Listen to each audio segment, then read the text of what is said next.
तोहर मीठी मीठी बातिया करे जा छुएला करे जा छुएला।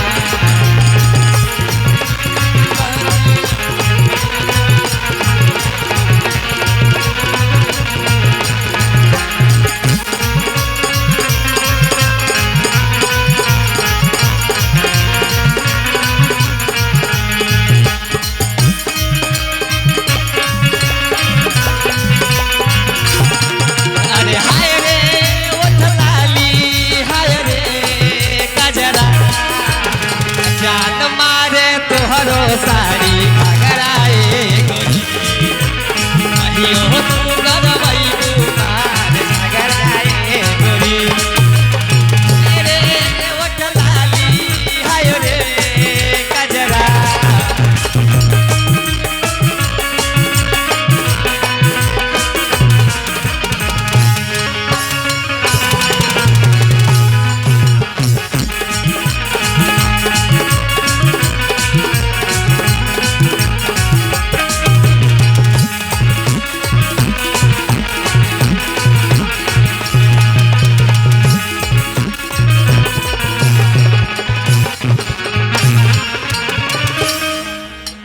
लालिमा बोलो बोलो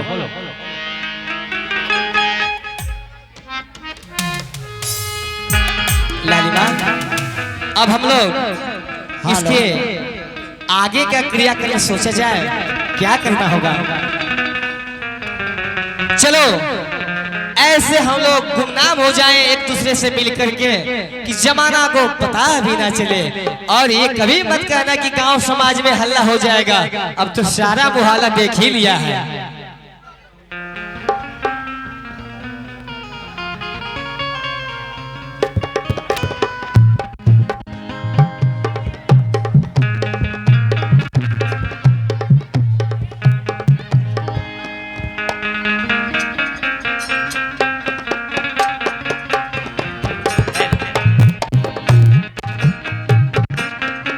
सुनो, मुझे इस तरह से जो कह रहे हो ना, मुझे बहुत लाज आती है। क्या इसमें शर्म की क्या बात है? आओ मैं बताता हूँ। जब सारा मुहल्ला जाने गया है तो मेरा भी बात सुनो। ए रानी तोहारो करे जवा कि भइल परदेसिया कि भइल परदेसिया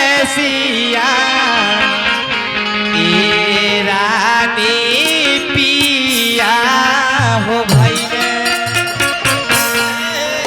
अब जानी गईले गौआ जवारावा ए रानी जानी हो गई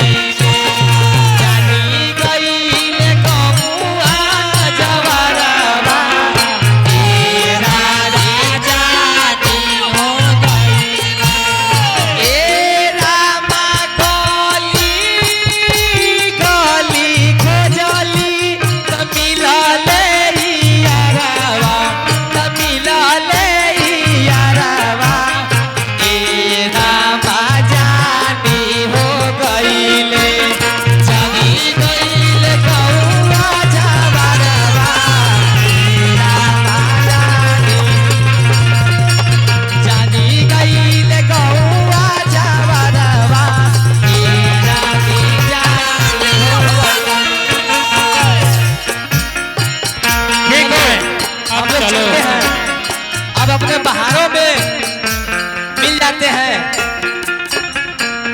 अब फिर दोबारा कभी फिर से मुलाकात करते हैं, एकदम मुलाकात करेंगे।